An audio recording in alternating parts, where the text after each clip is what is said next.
Chapitre 19. Lumière et ténèbres. Une grande analogie caractérise les réformes qui, de siècle en siècle, jalonnent les progrès de l'œuvre de Dieu. Étant donné que les voies divines sont immuables et que les mouvements importants du temps présent trouvent leur parallèle dans l'histoire, les péripéties de la vie de l'Église au siècle passé nous offrent de précieux enseignements. La Bible laisse clairement entendre que les hommes choisis par Dieu pour diriger les grands mouvements destinés à poursuivre son œuvre de salut sur la terre sont tout spécialement placés sous la direction de son esprit. Ces hommes ne sont que des instruments dont Dieu se sert en vue de la réalisation de ses desseins de miséricorde. Chacun d'eux a son rôle à jouer. Chacun reçoit la mesure de lumière adaptée aux besoins de son temps et suffisante pour accomplir la tâche qui lui est confiée. Mais aucun de ces hommes, si honoré du ciel qu'il ait été, n'est parvenu à une parfaite intelligence du grand plan de la rédemption, ni même à une juste appréciation du dessein de Dieu pour son époque. L'homme ne peut comprendre parfaitement ce que Dieu se propose d'accomplir par le mandat qu'il lui confie, ni voir toute la portée du message dont il est le héros. Prétends-tu sonder les pensées de Dieu, demande Job, parvenir à la connaissance parfaite du Tout-Puissant? Mes pensées ne sont pas vos pensées, et vos voix ne sont pas mes voix, dit l'Éternel. Autant les cieux sont élevés au-dessus de la terre, autant mes voix sont élevées au-dessus de vos voix, et mes pensées au-dessus de vos pensées. Car je suis Dieu, et il n'y en a point d'autre. Je suis Dieu, et nul n'est semblable à moi. J'annonce dès le commencement ce qui doit arriver, et longtemps d'avance ce qui n'est pas encore accompli. Les prophètes eux-mêmes, pourtant spécialement éclairés par le Saint-Esprit, ne voyaient pas toute la portée de leurs oracles. La signification de ceux-ci se dégagea peu à peu au cours des siècles, et cela seulement à mesure que les enfants de Dieu avaient besoin des enseignements qu'ils contenaient. Ainsi, touchant le salut mis en évidence par l'Évangile, l'apôtre Pierre pouvait écrire « Les prophètes ont fait de ce salut l'objet de leurs recherches et de leurs investigations, voulant sonder l'époque et les circonstances marquées par l'Esprit de Christ qui était en eux et qui attestait d'avance les souffrances de Christ et la gloire dont elles seraient suivies. Il leur fut révélé que ce n'était pas pour eux-mêmes, mais pour vous, qu'ils étaient les dispensateurs de ces choses que vous ont annoncées maintenant ceux qui ont prêché l'Évangile. Bien qu'il ne leur fût pas donné de comprendre pleinement les choses qui leur étaient révélées, les prophètes s'efforçaient néanmoins de saisir toutes les lumières que Dieu jugeait bon de leur communiquer, faisant des recherches et des investigations pour découvrir l'époque et les circonstances marquées par l'Esprit. Quel magnifique enseignement se cache ici pour le peuple de Dieu vivant sous la dispensation évangélique et au bénéfice duquel ces prophéties furent données.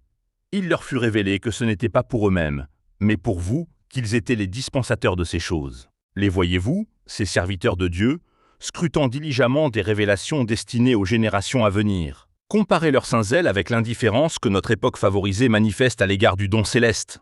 Quelle censure à l'adresse des chrétiens insouciants et mondains qui se contentent de dire que les prophéties sont incompréhensibles. Bien que l'esprit limité de l'homme soit insuffisant pour entrer dans les conseils de l'infini ou pour en comprendre pleinement les desseins, il n'en est pas moins vrai que c'est souvent en raison de quelque erreur ou de quelque négligence de notre part que nous saisissons si imparfaitement les messages du ciel. Il arrive fréquemment que l'intelligence des gens, même des serviteurs de Dieu, soit tellement obscurcie par les usages, les opinions courantes et les enseignements populaires, qu'ils ne perçoivent que partiellement les vérités révélées. Tel fut le cas des disciples de Jésus, alors même qu'il était personnellement avec eux. Imbus des conceptions courantes sur le Messie, ils attendaient un prince temporel qui porterait Israël à la tête de l'univers. De là leur incapacité de comprendre le Sauveur quand il leur parlait de ses souffrances et de sa mort. Le message que Jésus lui-même leur avait confié. Le temps est accompli, et le royaume de Dieu est proche. Repentez-vous et croyez à la bonne nouvelle, était basé sur le livre de Daniel. Selon cette prophétie, Dan, ce Hoshk 9, le Messie, loin, devait paraître à l'expiration des 69 semaines. Plein d'espérance et de joie à la perspective du prochain établissement, à Jérusalem, d'un glorieux royaume messianique embrassant toute la terre. Ils s'acquittèrent de la mission dont le Seigneur les avait chargés. Mais, aveuglés par l'erreur qu'ils caressaient depuis leur enfance, ils ne s'apercevaient pas que le texte de Daniel 9h25 annonçait, au verset suivant du même chapitre, que le Messie devait être retranché. Aussi, au moment où ils croyaient leur maître sur le point de monter sur le trône de David, quelle ne fut pas leur déception de le voir arrêté comme un malfaiteur, battu de verges, tourné en dérision, condamné et suspendu sur la croix du calvaire. De quelles angoisses et de quel désespoir leur cœur ne fut-il pas déchiré pendant les jours qu'il passa dans le sommeil de la tombe? Et pourtant, Jésus était venu dans le monde à son heure, et de la façon prédite. Chaque détail de son ministère avait marqué un accomplissement de la prophétie. Il avait annoncé le message du salut, et cela avec puissance.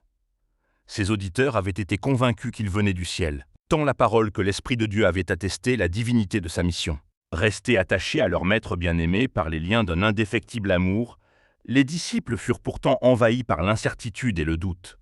Dans leur détresse, ils ne se rappelèrent pas les paroles du Maître relatives à ses souffrances et à sa mort. Si Jésus de Nazareth avait été le vrai Messie, serait-il maintenant acculé à ce douloureux échec? Cette question les torturait durant les pénibles heures du sabbat, qui sépara la mort du Sauveur de sa résurrection.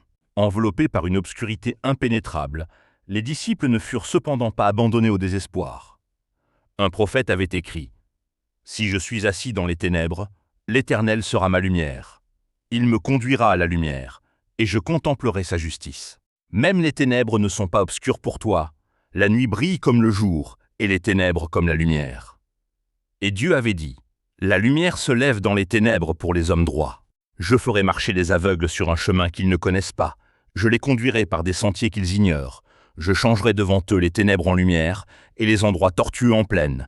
Voilà ce que je ferai, et je ne les abandonnerai point. » La proclamation faite par les apôtres au nom du Sauveur était exacte dans tous ses détails, et les événements annoncés étaient alors en voie d'accomplissement. Le temps est accompli, et le royaume de Dieu est proche. Tel avait été leur message. Le temps, c'était les 69 semaines de Daniel 9, devait aboutir au Messie, à loin, au conducteur. Jésus avait été oint de l'Esprit lors de son baptême dans le Jourdain par Jean-Baptiste, et le royaume de Dieu, dont les apôtres avaient annoncé la proximité, fut établi par la mort du Sauveur. Mais ce royaume n'était pas, comme on le leur avait enseigné, une monarchie terrestre. Il ne s'agissait pas du royaume éternel qui sera fondé quand le règne, la domination et la grandeur de tous les royaumes qui sont sous les cieux seront donnés au peuple des saints du Très-Haut, de ce règne où tous les dominateurs le serviront et lui obéiront. Dans les Écritures, l'expression « royaume de Dieu » sert à désigner à la fois le royaume de grâce et le royaume de gloire.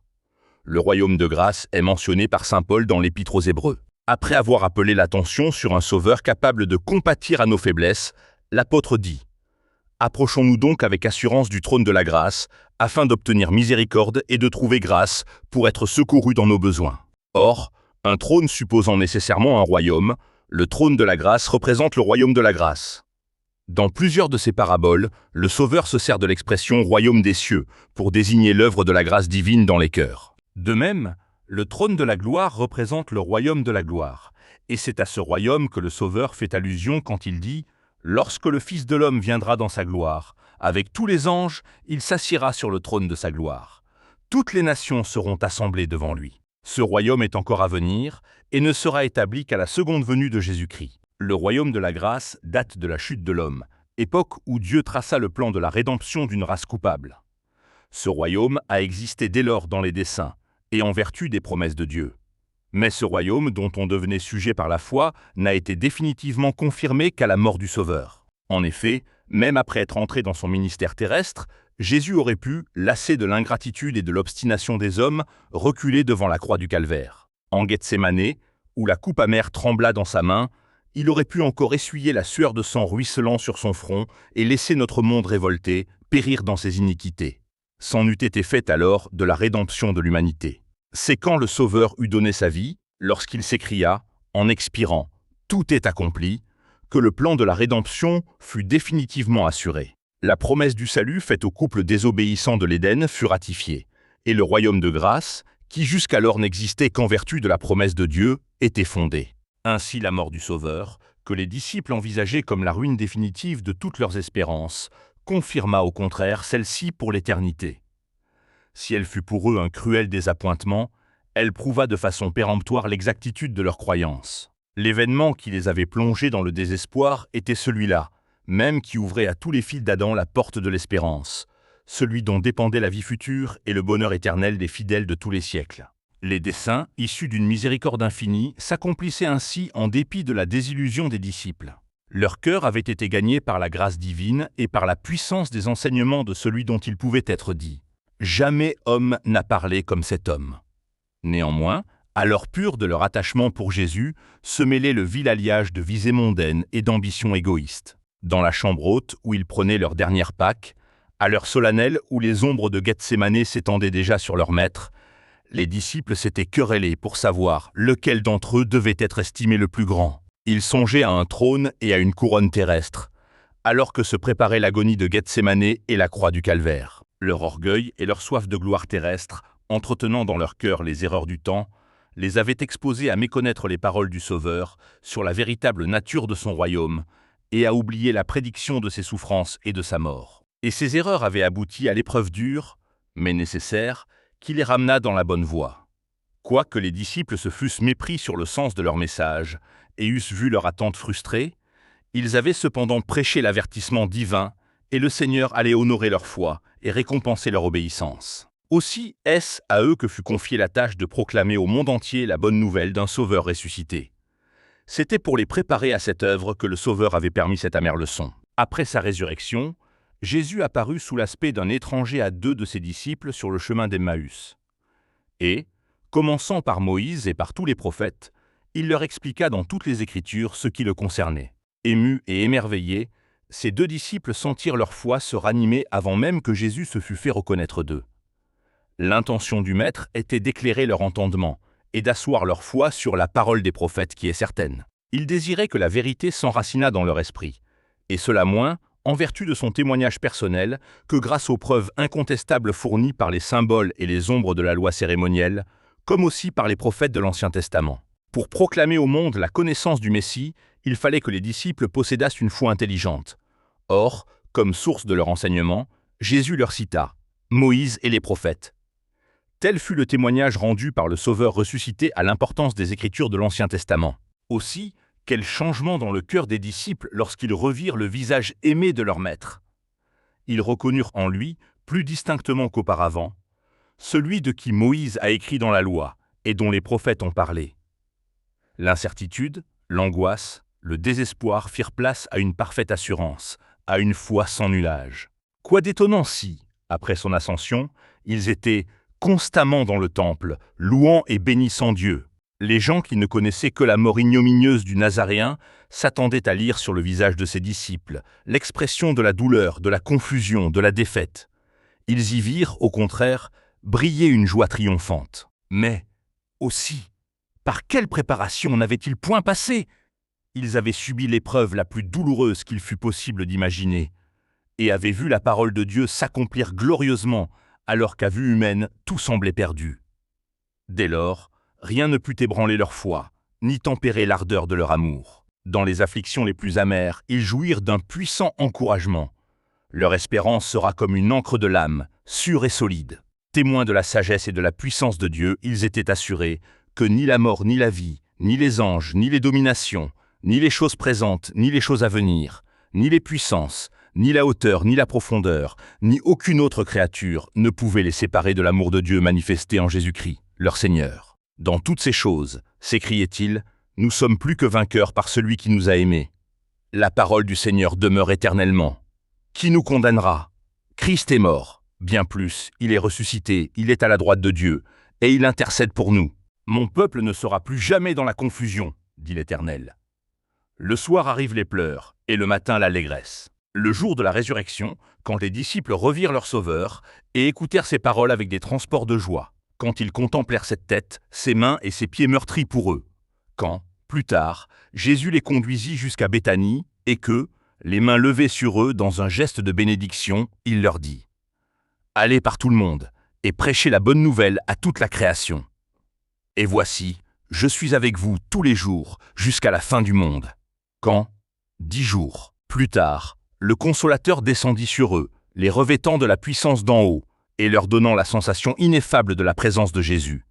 Alors, pour rien au monde, ils n'auraient consenti à échanger le ministère de l'Évangile et la couronne de justice qui leur était réservée, contre le trône terrestre qu'ils avaient convoité dans les premiers temps de leur apostolat. Celui qui peut faire infiniment au-delà de tout ce que nous demandons et pensons, leur avait accordé, avec la communion de ses souffrances, la communion de sa joie, celle de conduire à la gloire beaucoup de fils, c'est-à-dire un poids éternel de gloire, avec lequel les afflictions de l'heure présente ne peuvent soutenir aucune comparaison.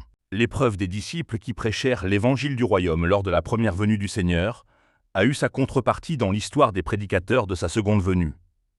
Les apôtres avaient dit le temps est accompli, et le royaume de Dieu est proche. De même, Miller et ses collaborateurs annonçaient que la dernière et la plus longue période prophétique des Écritures tirait à sa fin, que le jour du jugement était imminent, et que le royaume éternel allait être établi. La prédication des premiers disciples touchant l'accomplissement des temps était basée sur les 70 semaines de Daniel 9. Il en était de même du message de Miller et de ses associés, qui annonçaient la fin de la période des 2300 jours de Daniel 8h14, dont les 70 semaines faisaient partie. Chacun de ces deux messages était basé sur l'accomplissement d'une portion de la même grande période prophétique. Comme les premiers disciples, Miller et ses collaborateurs ne comprirent pas exactement la portée du message qu'ils proclamaient. Des erreurs ayant cours depuis longtemps dans l'Église les empêchaient d'arriver à une interprétation correcte d'un point important de la prophétie. C'est pourquoi, bien qu'ils fissent entendre au monde le message que Dieu leur avait confié, ils subirent une déception. En expliquant ces paroles de Daniel 8h14, 2300 soirs et matins, puis le sanctuaire sera purifié. Miller, adoptant l'idée généralement admise que le sanctuaire était la terre, crut qu'il s'agissait de la purification de notre globe par le feu au jour de Dieu. Et il en conclut que la fin des 2300 années coïncidait avec la seconde venue du Christ. Son erreur provenait de ce qu'il avait adopté une croyance populaire touchant le sanctuaire. Dans le système mosaïque, qui était une ombre, un symbole du sacrifice et du sacerdoce de Jésus-Christ, la purification du sanctuaire était la dernière cérémonie accomplie par le souverain sacrificateur dans la série des services annuels. C'était l'œuvre finale de l'expiation, l'enlèvement des péchés d'Israël. Elle préfigurait le dernier acte du ministère de notre souverain sacrificateur dans les cieux, alors qu'il enlèvera ou effacera les péchés de son peuple enregistrés dans les livres du ciel. Ce service, qui comporte l'instruction d'un jugement, précède immédiatement la venue du Christ sur les nuées du ciel, en puissance et en gloire. À ce moment, en effet, tous les cas auront fait l'objet d'une décision. Jésus dit « Ma rétribution est avec moi, pour rendre à chacun selon ce qu'est son œuvre ». Cette instruction du jugement, précédant immédiatement le retour du Christ, est appelée la purification du sanctuaire. Daniel 8h14. Elle est annoncée dans le premier message, d'Apocalypse 14. Craignez Dieu et donnez-lui gloire, car l'heure de son jugement est venue. Les héros du retour du Christ proclamèrent ce message au temps voulu. Mais il leur advint ce qui était arrivé aux apôtres lorsqu'ils disaient, en se basant sur Daniel 9, « Le temps est accompli et le royaume de Dieu est proche », sans remarquer que le même passage annonçait la mort du Messie. Miller et ses collaborateurs prêchèrent un message basé sur Daniel 8h14 et Apocalypse 14h7, sans s'apercevoir qu'on trouve, au même endroit, d'autres messages devant être proclamés avant le retour du Seigneur. De même que les disciples s'étaient mépris sur la nature du royaume qui devait s'établir à la fin des 70 semaines, les adventistes se méprirent sur la nature de l'événement qui devait marquer l'expiration des 2300 jours. Dans l'un comme dans l'autre cas, la vérité fut voilée par une erreur populaire, mais la volonté de Dieu fut accomplie et son message proclamé. Dans les deux cas aussi, une compréhension imparfaite de leur message exposa les disciples à une méprise. Mais Dieu poursuivait ses bienveillants desseins. Le grand jour étant à la porte, il permit que le monde fût éprouvé par l'annonce du retour du Christ à une date précise pour donner aux chrétiens l'occasion de prendre conscience de leur état spirituel. Le message avait pour but de les purifier, en leur permettant de constater si leurs affections étaient placées sur le monde ou sur Jésus et les biens célestes. Ils professaient aimer le Sauveur. Le moment était venu de le lui prouver. Étaient-ils prêts à renoncer à des espérances et à des ambitions mondaines pour accueillir leur Seigneur avec joie? Le message mettait l'Église en mesure de se rendre compte de son état spirituel. Dans sa miséricorde, Dieu le lui envoyait pour l'amener à le rechercher par la repentance et l'humiliation. Ainsi, Dieu se proposait de faire concourir au bien de ses enfants le désappointement qui allait résulter d'un manque de compréhension de son message. Il devait être une pierre de touche pour ceux qui avaient déclaré recevoir l'avertissement divin. Allaient-ils brusquement abandonner leur profession de foi et renoncer à leur confiance en la parole de Dieu? Ou bien se mettraient-ils pieusement et humblement à l'étude pour voir quels détails de la prophétie ils n'avaient pas compris? Combien d'entre eux avaient cédé à la crainte, au sentiment ou à l'entraînement? Combien étaient indécis et seulement à moitié convaincus? Beaucoup de gens affirmaient aimer l'avènement du Seigneur. Les moqueries et le mépris du monde, l'erreur et la déception allaient-ils les faire renoncer à leur foi? Rejetteraient-ils des vérités évidentes de la Bible parce qu'ils n'avaient pas immédiatement compris les voies de Dieu à leur égard? Cette épreuve devait révéler la force de caractère de ceux qui, animés par une foi sincère, avaient obéi à ce qu'ils croyaient être les enseignements de l'Esprit et de la parole de Dieu. Seule une telle leçon pouvait leur montrer le danger que l'on court en acceptant les théories et les interprétations des hommes, au lieu de laisser les Écritures s'expliquer elles-mêmes. Les angoisses et les souffrances consécutives à leur erreur constituaient le correctif dont les vrais croyants avaient besoin. Elles allaient les amener à une étude plus attentive de la parole prophétique et leur montrer la nécessité d'examiner avec plus de soin les bases de leur foi et de repousser toute doctrine qui ne repose pas sur la parole de vérité, quel que soit le nombre et la qualité de ses adhérents. Pour ces croyants, comme pour les premiers disciples, ce qui paraissait mystérieux au moment de l'épreuve deviendrait évident par la suite. En voyant la fin que le Seigneur allait leur accorder, ils apprendraient qu'en dépit des épreuves qu'ils s'étaient attirées par leur erreur, ses desseins ne s'étaient pas moins accomplis. Une heureuse expérience leur montrerait que le Sauveur est miséricordieux et compatissant, et que tous les sentiers de l'Éternel ne sont que bonté et fidélité pour ceux qui gardent son alliance et ses commandements.